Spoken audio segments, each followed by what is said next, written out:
இன்றே டவுன்லோட் செய்து உங்கள் ஃபேவரட் ஷோக்களை என்ஜாய் பண்ணுங்க. என்ன ஏதாவது முக்கியமான விஷயமா இந்த நேரத்துல ஃபோன் பண்ணிருக்கீங்க? ஆமா, ரொம்ப முக்கியமான விஷயம்தான். அந்த போன்ல இருந்த வீடியோவை அந்த சந்தியா அழிச்சால. ஆமா.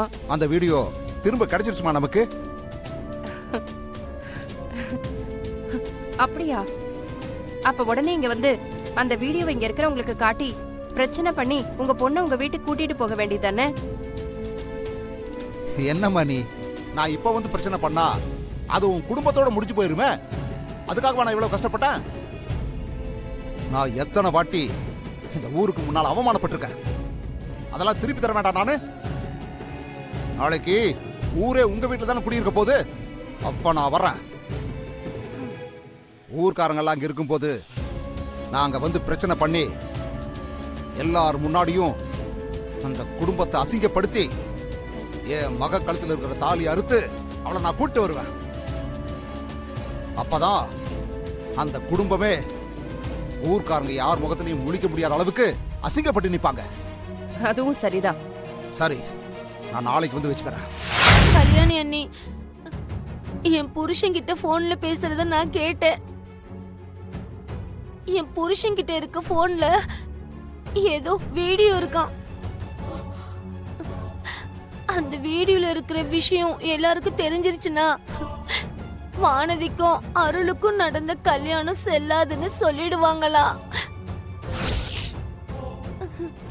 எனக்கு பயமா இருக்குக்கா. அப்படி ஒண்ணு நடந்தா என் பொண்ணோட வாழ்க்கையே போயிடுமேக்கா. அழாத, சொன்னா கேளு, அழாத. முதல்ல என்ன பண்ணலான்னு பாப்போம். அக்கா, முதல்ல அன்னைக்கிட்ட இந்த விஷயத்த சொல்லிடலாமா? ஏய் இருடி, அந்த வீடியோல என்ன இருக்குன்னே தெரியாம, தலையும் புரியாம வாலும் புரியாம அண்ணங்கிட்ட என்னன்னு நாம போய் சொல்லுவோம்? இப்போ உன் புருஷன் எங்க இருக்காரு?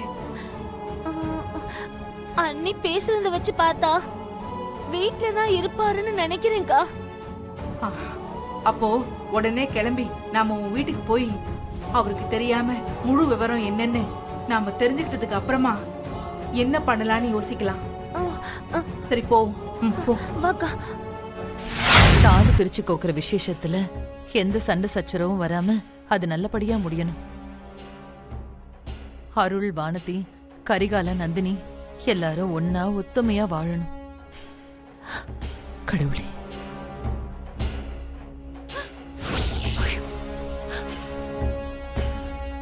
ஐயோ கடவுளே, விளக்கு அணைஞ்சிருச்சு.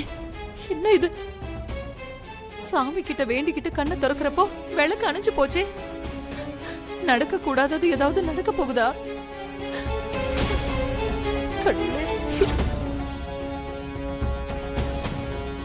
அண்ணே, ஆடி மாசம் பிறந்துருச்சுல அண்ணே, காத்து ரொம்ப பலமா அடிக்குது. காத்தால தான் விளக்கு அணைஞ்சிருக்கும். இதுக்கெல்லாம் எதுக்கு நீ பயப்படுறீங்க?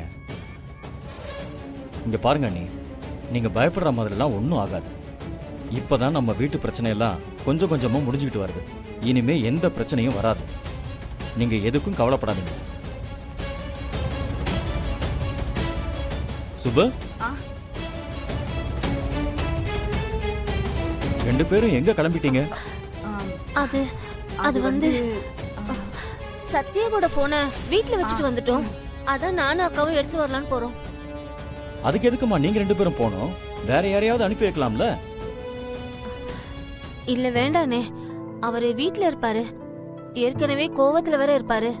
வேற யாராவது அனுப்பிச்சா அவங்க மேல கோவத்தை காட்டிடுவாருனே. நாங்களே போய் எடுத்துட்டு வந்துடுறோமே. சரி சரி, அப்ப சீக்கிரம் போயிட்டு வந்துருங்கம்மா. சரிங்க.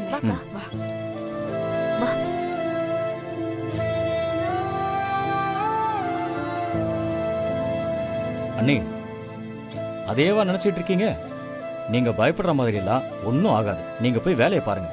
போங்க அண்ணி. கடவுளே, எல்லாம் நல்லபடியா நடக்கணும். நான் பயப்படுற மாதிரி எதுவுமே நடந்துடக்கூடாது. சொன்ன எல்லா விஷயமும் எனக்கு ஓகே தான் மாமா. ஆனா எனக்காக நீங்க ஒண்ணு பண்ணணும். என்ன? இன்னும் 2 நாள்ல நீங்க இங்க இருந்து போறீங்க. நீங்க இங்கிருந்து கிளம்பி போற வரைக்கும் நமக்குள்ள இருக்கிற இந்த பிரச்சனை நம்ம வீட்ல இருக்கிறவங்க யாருக்கும் தெரிய வேண்டாம். அவங்க எல்லாருமே நம்ம 2 பேரும் ஒன்னா சந்தோஷமா இருக்கிறதா அவங்க நினைச்சிட்டு இருக்கட்டும். நம்ம நல்லா இருக்கணும்னு நினைக்கிற அவங்க நம்மள நினைச்சு கஷ்டப்படக்கூடாதுன்னு தான் நான் சொல்றேன். நீ நினைக்கிற அளவுக்கு நான் ஒன்றும் மோசமானவ இல்லை வானதி. இது என்னோட குடும்பம்.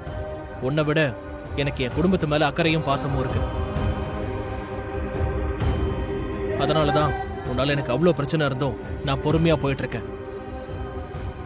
இன்னும் 2 நாள் தானே, நம்ம 2 பேருக்குள்ள இருக்கிற பிரச்சனை வெளியே தெரியாத மாதிரி நான் நடந்துக்கிறேன். நம்ம குடும்பத்தை பொறுத்த வரைக்கும் நம்ம ஒன்னா சேர்ந்துட்டதாவே இருக்கட்டும். ம்? எனக்கு இது போதும் மாமா. ம். எங்களுக்கும் இது போதும். இனி அருள் நாம சொல்றத கேப்பா. நம்ம பிளான ஆரம்பிக்கலாம்.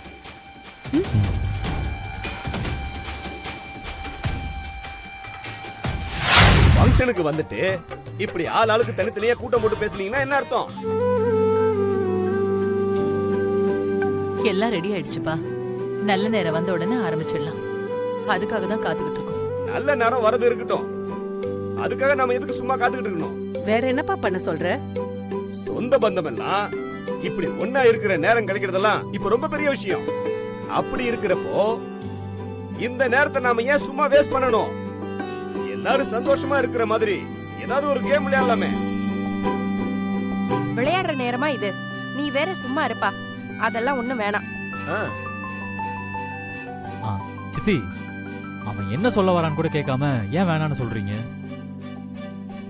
நம்மளாம் என்ன சின்ன பிள்ளைங்களா விளையாடுறதுக்கு? அதான் அக்கா வேணான்னு சொல்லுங்க. டேய், உங்க அக்கா எது பேசினாலும் நீ ஜால்ரா தட்டிட்டு இருப்பியா? கொஞ்ச நேரம் வாயை மூடிட்டு சும்மா இரு. வீட்டுல விசேஷம் வச்சு சொந்தக்காரங்களெல்லாம் கூப்பிடுறது எல்லாரும் சந்தோஷமா இருக்கிறதுக்காக தான். ஏன்பா, என்ன விளையாட்டுன்னு நீயே சொல்லுப்பா. கரெக்டா சொன்னீங்க. கையிலங்க அண்ணே, நீ போய் எடுத்துட்டு வாமா. சரி. எல்லாரும் உட்காருங்க உட்காருங்க உட்காருங்க.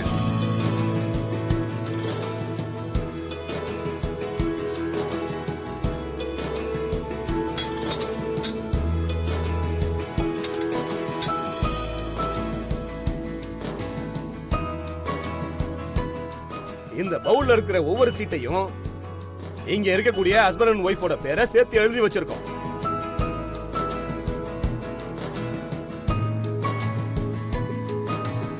ஒவ்வொரு வாட்டியும் இந்த பவுல்ல இருந்து கயல் வந்து ஒரு சீட்டை எடுத்து கொடுக்கும். அந்த சீட்ல எந்த ஜோடி பேர் வருதோ அவங்க 2 பேரும் இங்க வந்து இந்த பலூன் ட்ரீல இருக்கிற ஏதாவது ஒரு பலூனை உடைக்கணும். ஐயோ, அந்த பலூன்ல இருக்கிற சீட்ல ஒரு டாஸ்க் இருக்கும். அந்த டாஸ்க அந்த ஜோடி செய்யணும்.